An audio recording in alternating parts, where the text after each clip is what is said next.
நேயர்கள் அனைவருக்கும் வணக்கம். அஸ்தினபுரியில் பாண்டவர்களை வரவேற்பதற்கு விதுரர் வருகிறார். அரசமணி தேரில் தருமரை அமர வைத்து அழைத்து கொண்டு போகிறார். புகுந்த வீட்டில் இருந்து பிறந்த வீட்டுக்கு வரும் மகள் போல உள்ளம் பொங்கி மகிழ்கிறார் தருமர். குடிமக்கள் அனைவரும் தருமனை கொண்டாடுகிறார்கள். அரண்மனை மீண்ட பிறகும் கூட கௌரவர் சார்பிலிருந்து எவரும் தருமனை வந்து சந்திக்கவில்லை.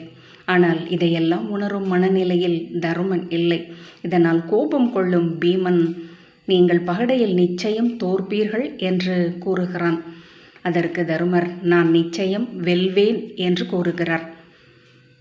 அஸ்தினபுரிக்குள் நுழையும் போது தருமர் மட்டும் சத்ராஜித்தாக தலையில் மணிமகுடத்துடன் அரச உடையில் மண்ணில் கால் வைத்து நடந்து உள்ளே வருகிறார். திரும்பி போகும்போது வீடிழந்து நாடிழந்து அனைத்தையும் இழந்து ஐவரையும் ஒற்றை ஆடையுடன் தம்முடன் உடனழைத்து கொண்டு அதே மண்ணில் கால் வைத்து திரும்பி போகிறோம் என்பதை அப்போது அவர் அறிந்திருக்கவில்லை. நேயர்கள் அனைவருக்கும் வணக்கம். வெண்முரசு 12 படைக்களம் அத்தியாயம் 77. இந்திரபிரஸ்தத்தின் மின்கதிர்கொடி பறந்த அணிப்படகு அலைகளில் எழுந்து தெரிந்ததுமே அஸ்தினபுரியின் துறை மேடையில் முரசு பீடத்தில் நின்றிருந்த நிமித்திகன் தன் வெள்ளிக்கோளை தலைக்கு மேல் தூக்கி மும்முறை சுழற்றினான். துறைமுற்றத்தின் இடது நிரையில் அணிவகுத்திருந்த இசைச்சூதர்கள் முழங்கத் தொடங்கினர்.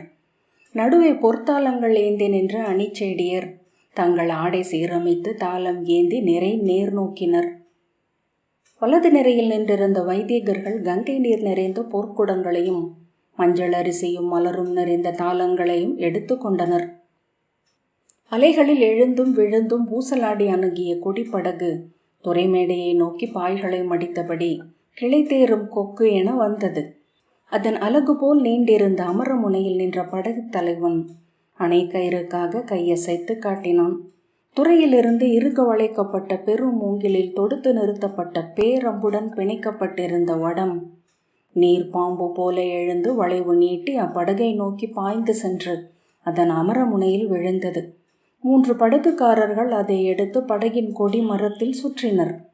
யானைகள் இழுத்த திகிரிகள் உரசி ஓலமிட்டபடி சுழல வடம் எழுபட்டு கழிப்போலாகி அணிப்படகை துறை நோக்கி இழுத்தது.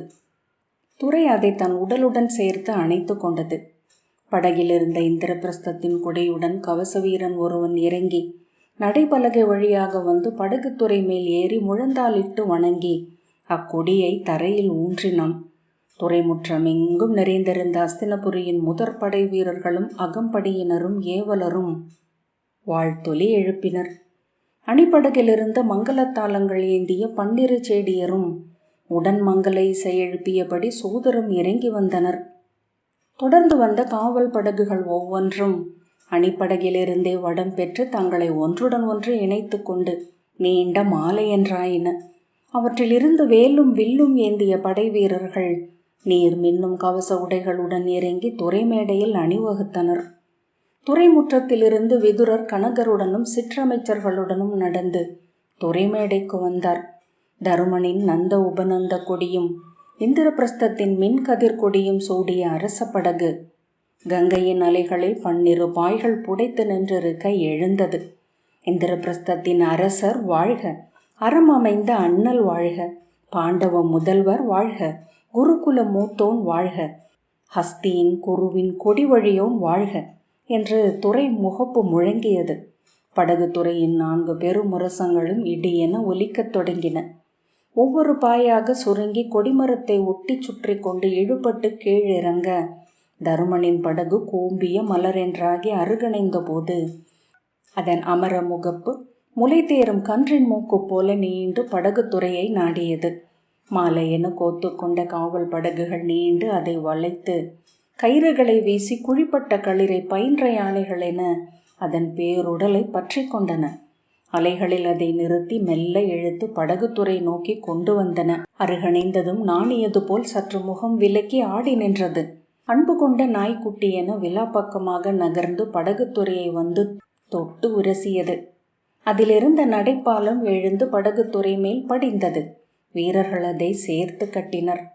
இந்திரபிரஸ்தத்தின் செங்கோலுடன் படை வீரன் ஒருவன் தோன்றி நடைபாலத்தின் மேல் அணிப்படையினர் மின்னுருக்களென பதிந்த கவச உடைகளுடன் நடந்து வந்தான்.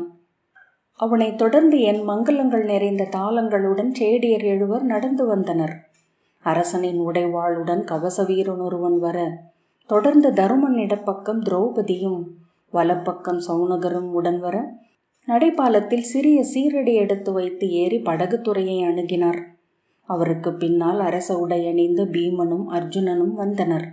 நகுலனும் சகதேவனும் தொடர்ந்தனர். விதுரர் கை கூப்பியபடி அவர்களை அணுகி தலை வணங்கி, அஸ்தினபுரிக்கு இந்திரபிரஸ்தத்தின் பேரரசரை வரவேற்கிறேன். இவ்வரவு அனைத்தையும் இனிதாக்குக, என்றும் குருதியுறவும் இனிய நினைவுகளும் வளர்க என்றார். வாழ்க, என்றும் அவ்வண்ணமே பொலிக என்று யுதிஷ்டர் மறுமொழி சொன்னார். இந்திரபிரஸ்தத்தின் அரசியை வணங்கி வரவேற்கிறேன். தங்கள் கால்கள் பட்ட இம்மண்ணின் வயலிலும் கருவூலத்திலும் பொன் நிறையட்டும் என்றார் விதுரர். அவள் புன்னகைத்து நன்று நிறைக என்றாள். பாண்டவர் 4 தனித்தனியாக முகமன் சொல்லி விதுரர் வரவேற்றார். வைதிகர்கள் அணுகி கங்கை நீர் தெளித்து அரைமலர் தூவி வேதம் மோதி இந்திரபிரஸ்தத்தின் அரசரை வாழ்த்தினர். வாழ்த்தொலிகளின் நடுவே முகம் மலர்ந்து கை கூப்பியபடி மெல்ல நடந்தார் தருமன். துறைமுற்றத்தில் அவர்களுக்காக 6 பொற்தேர்கள் காத்து நின்றிருந்தன.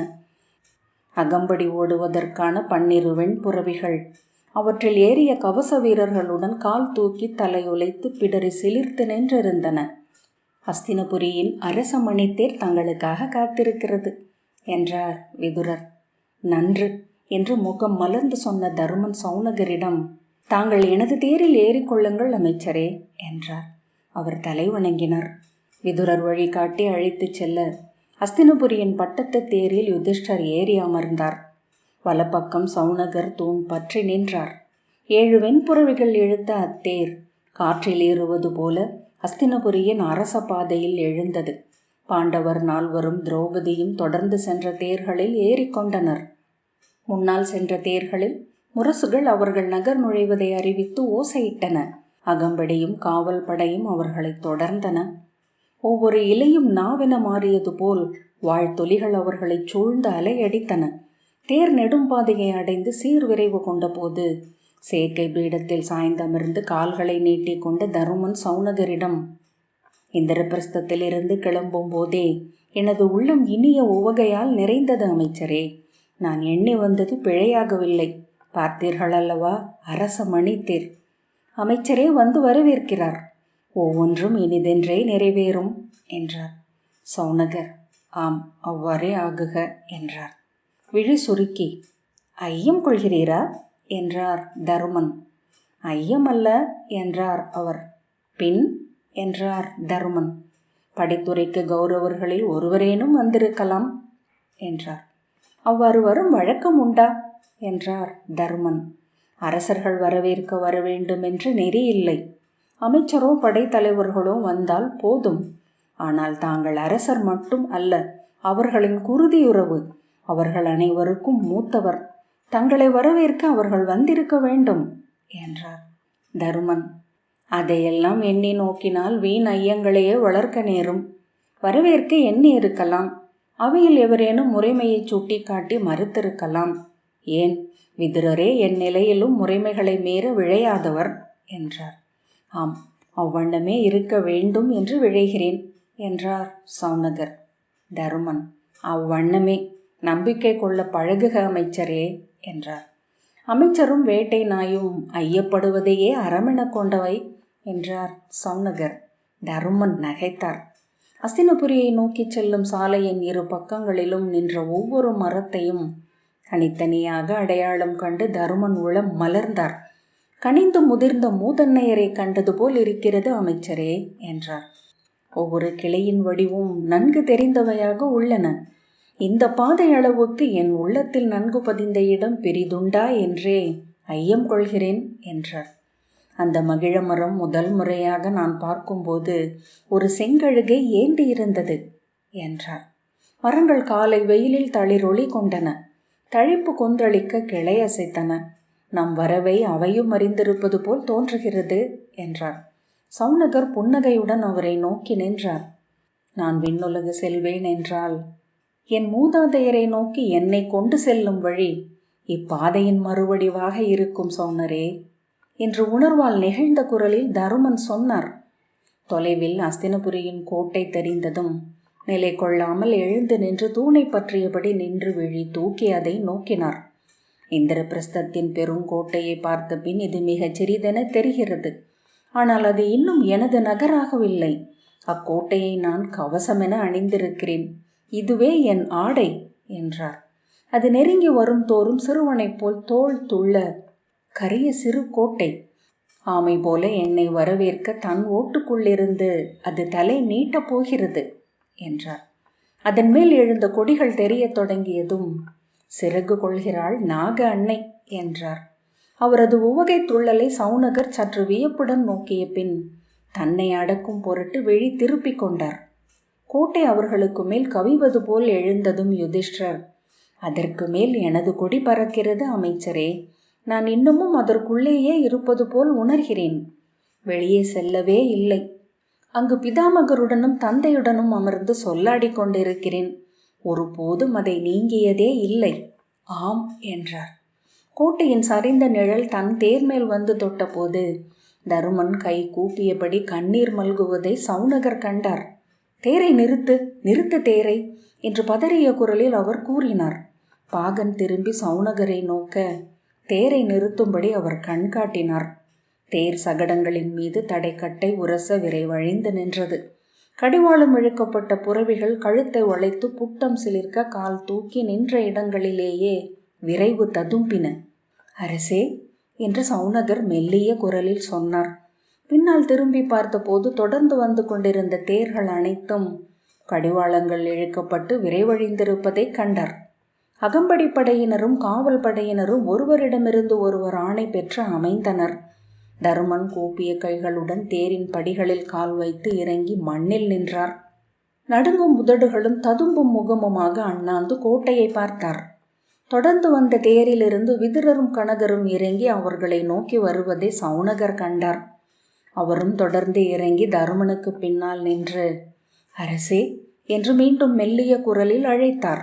முறைமைகள் பல உள்ளன அரசே என்றார். தருமன் அவர் குரலை கேட்கவில்லை. குனிந்து சகடங்கள் ஓடி அரைத்த மென் பூழியில் ஒரு கிள்ளு எடுத்து தன் நெற்றியில் அணிந்து கொண்டார். பாத குரடுகளை கழற்றி தேரின் அருகிலேயே விட்டுவிட்டு வெறும் கால்களுடன் மண்ணை மிதித்து கோட்டைக்குள் நடந்து சென்றார்.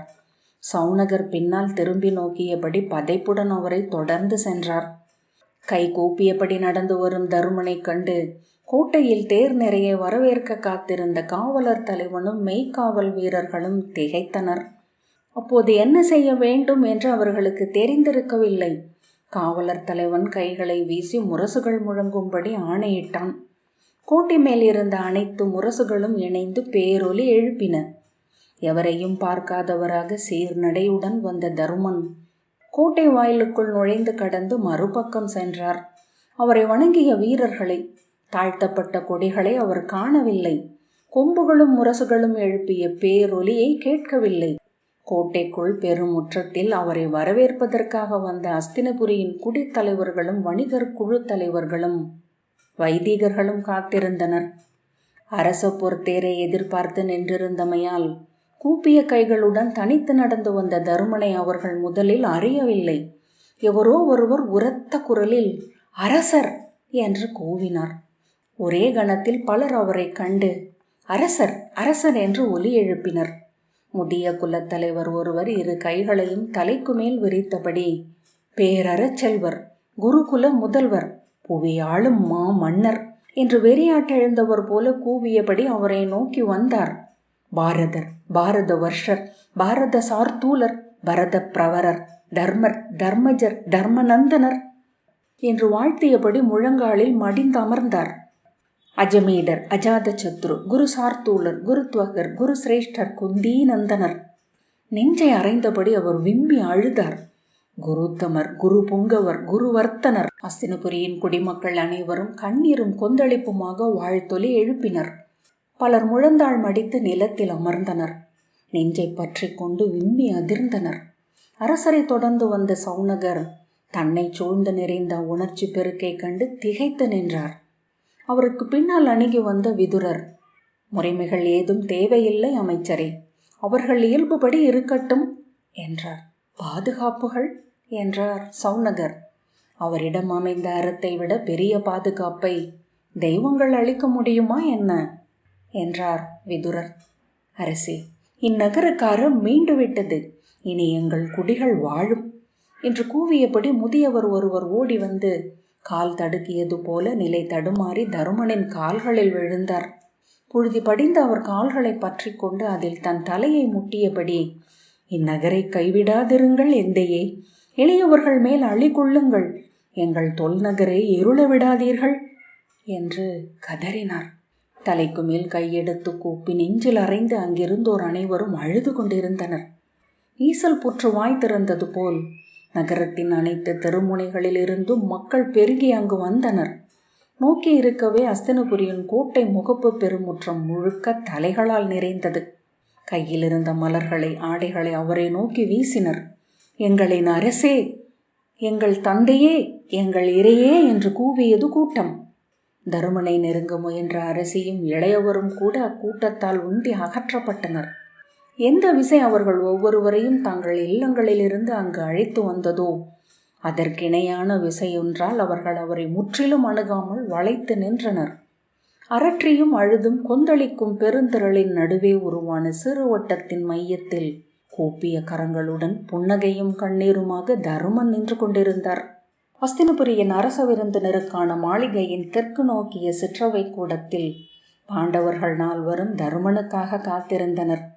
சாளரத்தின் அருகே நகுலனும் சகதேவனும் கை கட்டி நின்றிருக்க, பீடத்தில் தடித்த கால்களை பரப்பி தசை திரண்ட கைகளை மடிமேல் வைத்து பீமன் அமர்ந்திருந்தான். அவனுக்கு முன்னால் போடப்பட்ட சிறிய பீடத்தில் சௌனகர் உடலை ஒடுக்கியபடி இடக்கையால் தாடியை நீவிக்கொண்டு எண்ணத்தில் ஆழ்ந்திருந்தார். பீமன் தன் அருகே நின்றிருந்த அர்ஜுனனை நோக்கி, இன்னுமா சடங்குகள் முடியவில்லை என்றான். அஸ்தினபுரியின் அனைத்து குலத்தலைவர்களும் முறைமை செலுத்துகிறார்கள் என்று அர்ஜுனன் தாழ்ந்த குரலில் சொன்னான். ஆம், இங்குதான் குலங்களுக்கு முடிவே இல்லையே, குழந்தைகளைப் போல அவை பிறந்து கொண்டே இருக்கின்றன என்றான் பீமன். தோளில் சரிந்த தன் குழலை தள்ளி பின்னால் செலுத்தி தோல் நாடாவால் முடிந்த பின்பு, இன்றென்ன சடங்கு முறைகள் உள்ளன நமக்கு? சௌனகர், சடங்குகள் என ஏதுமில்லை இளவரசே, மூத்தவரை சென்று சந்திப்பதென்பது ஒரு முறைமை. பிதாமகர் பீஷ்மரையும் ஆசிரியர் கிருபரையும் துரோணரையும் பின்பு பேரரசர் திருதராஷ்டரையும் பேரரசி காந்தாரியையும் தாங்கள் சந்திக்க வேண்டும். பீமன், அவர்கள் நமக்கு செய்யும் முறைமைகள் ஏதுமில்லையா என்றான். சௌனகர் அவ்வினாவிற்கு மறுமொழி உரைக்கவில்லை. அவர்களில் எவரும் இத்தருணம் வரை நம்மை வந்து பார்க்கவில்லை. அஸ்தினபுரியின் அரசர் வந்து பார்க்க வேண்டும் என்று நான் சொல்லவில்லை. ஆனால் இளையோர் 100 இருக்கிறார்கள் என்றான். அர்ஜுனன், அவ்வாறு சந்திக்காமல் இருப்பதுதான் அவர்களின் முறைமையோ என்னவோ என்றான். இங்கு கிளம்பி வரும் பொழுது இது ஒரு குடிசூழ் களியாட்டு என்று மூத்தவர் சொன்னார். அவர் இருக்கும் உளநிலையே வேறு. இங்கு நிகழ்ந்து கொண்டிருப்பது அதுவல்ல. நாம் போருக்கு முன்னரோ பின்னரோ இங்கு வந்திருக்கும் அயல் நாட்டவர் போலவே எண்ணப்படுகிறோம். சௌனகர், அது அஸ்தினபுரியின் குடிகளுக்கு பொருந்துவதல்ல.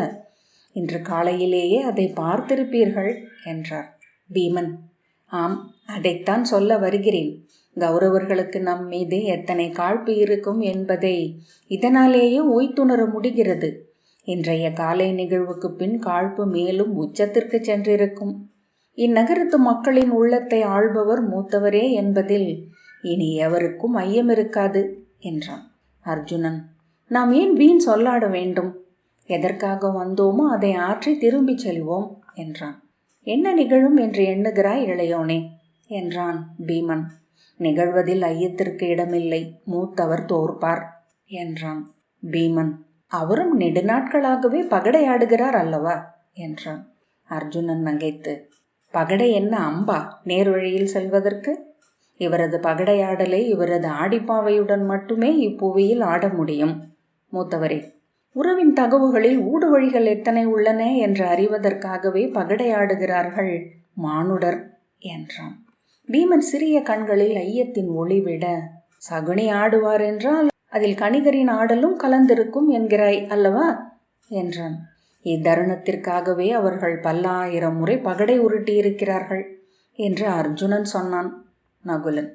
மூத்தவரே, அவர் வென்றால் என்ன நிகழும் என்றான். நாம் படைக்களத்தில் தோற்றதாக ஆகும். மூத்தவர் தன் மணிமுடியை துரியோதனன் முன் வைக்க நேரும். அவர் இங்கு ஏற்றவிருக்கும் ராஜசூயத்தில் சிற்றரசராகச் சென்று அமர்வார். அவர்களின் வேள்வி புரவி இந்திரபிரஸ்தத்தின் மண்ணை கடந்து செல்லும். பீமன் யானை போல் உருமி, நாம் ஒன்றும் செய்வதற்கில்லை. விரும்பி அடைந்து இத்தோல்வியை வாங்கி சென்னி மேல் சூடிக் கொள்கிறார் மூத்தவர். இன்று காலை அவரை சூழ்ந்து பெருகிய கண்ணீர் வெள்ளம் இவ்வாறு அறத்தின் பொருட்டு அவர் தோல்வியை சூடுவதனால் அளிக்கப்படுவது. அதுவே அவருக்கு நிறைவளிக்கிறது. கசப்புடன் நகைத்தபடி, பெரியவற்றின் பொருட்டு தோல்வியுறுபவர்களை மானுடர்கள் வழிபடுகிறார்கள் என்றான். கைகளால் பீடத்தை தட்டி நகைத்து, வழிபடப்படுவதன் பொருட்டு தோல்வியடைய துடிக்கிறார்கள் தெய்வமாக விளைபவர்கள். அதற்கு உதவும் என்றால் மூத்தவர் தன் தலையை தானே அறுத்து அஸ்தினபுரியின் அரசனின் காலடியில் வைக்கவும் துணிவர். அதற்கு பின் அவருக்கு அஸ்தினபுரியின் தெற்கு மூலையில் ஒரு ஆலயம் கட்டப்பட வேண்டும் என்பது மட்டுமே அவரது முன்கூற்றாக இருக்கும் என்றான்.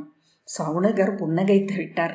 அர்ஜுனன், நாமே இத்தகைய சொற்களை சொல்லாமல் இருக்கலாமே மூத்தவரே என்றான். எப்படி சொல்லாமல் இருப்பது இளையோனே? நமது வீரத்தையும் வெற்றியையும் பணைய பொருளினை ஏந்தி இந்நகருக்குள் நுழைந்திருக்கிறார்.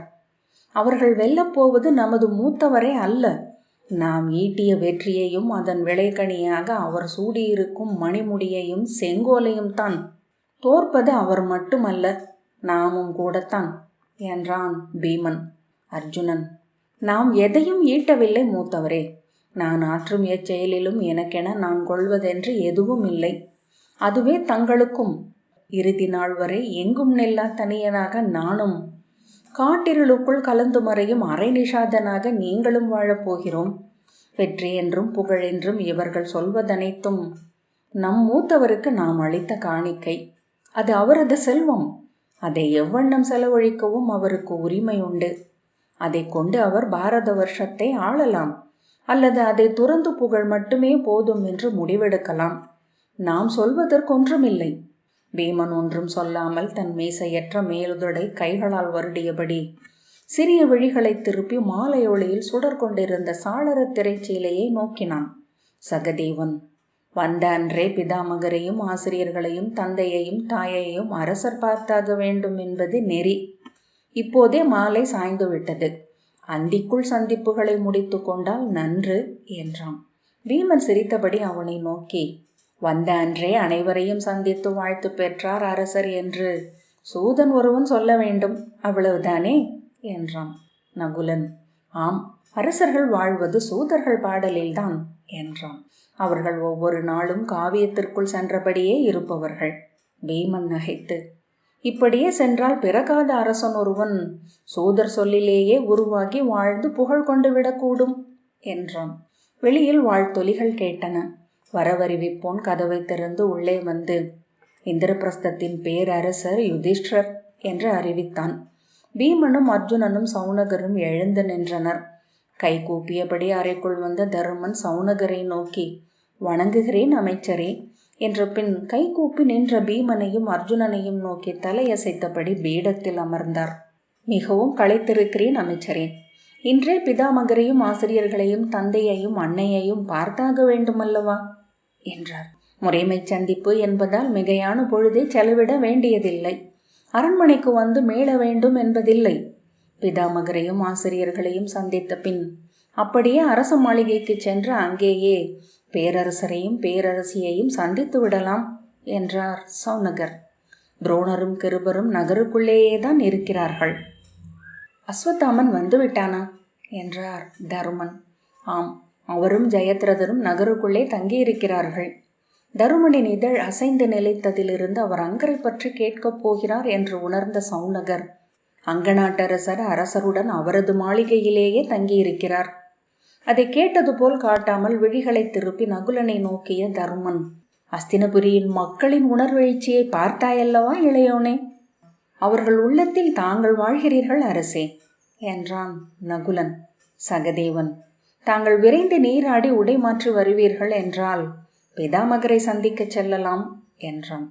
தருமன் சால்வையை இழுத்து அணிய திரும்புகையில் பீமன் உரத்த குரலில், மூத்தவரே, இத்தருணம் வரை உங்கள் குருதி வழியில் வந்த ஒருவர் கூட உங்களை வந்து சந்திக்கவில்லை என்பதை நோக்கினீர்களா என்றான். கையில் சால்வையுடன் திகைத்து நோக்கிய தருமன், அவ்வாறு சந்திக்க முறைமை இல்லாமல் இருக்கலாம் என்றார். முறைமைகளை மீறி சந்திக்க வேண்டிய கடமை உள்ளது என்றான் நகுலன். நாம் உறவினராக இங்கு வரவில்லை என்பதை உணருங்கள் மூத்தவரே. பகையரசராக மட்டுமே இத்தருணம் வரை நாம் நடத்தப்பட்டிருக்கிறோம் என்றான். தருமன் விழிகள் மாற, இருக்கட்டும், நான் பகையரசராக வரவில்லை, 105க்கும் மூத்தவனாக மட்டுமே வந்திருக்கிறேன். அவ்வண்ணமே என்றும் இருப்பேன் என்றார் பீமன் சினத்துடன். பகடையில் தோற்று முடியும் கோலும் தாழ்த்தும் போது தாங்கள் அவ்வாறு கருதப்படுவீர்கள் என்றால் நன்று. இளையவனே, நான் எவ்வாறு கருதப்படுகிறேன் என்பதல்ல எனது வழியை அமைப்பது. என்னை எங்கு நான் வைக்க வேண்டும் என்று முடிவு செய்வது நான் மட்டிலுமே. என் நிலையிலும் 105க்கும் மூத்தவன் மட்டுமே. அதன் பிறகே நான் அரசன் என்றார். பீமன் தனக்குத்தானே சலிப்புற்றவன் போல தலையசைத்தான். தருமன் எழுந்து தன் சால்வையை எடுத்து தோளில் அமைத்துவிட்டு, நான் நீராடி வருகிறேன், நீங்கள் சித்தமாகி விட்டீர்கள் என்று தோன்றுகிறது. சௌனகர், ஆம் அரசே, பொழுதில்லை என்றார். அரைவாயிலை நோக்கி சென்ற தருமன் நின்று திரும்பி பீமனிடம், ஆனால் நான் தோற்றுவிடுவேன் என்ற ஐயமின்றி கூறினாய். எண்ணிக்கொள், எந்த பகடையிலும் நான் இதுவரை தோற்றதில்லை. பகடையின் 12 பக்கங்களிலும் அதன் 12,000 கோடி தகவுகளிலும் நான் அறியாத எதுவும் இல்லை. அதை பகடை களத்தில் காண்பாய் என்ற பின் வெளியேறி சென்றார்.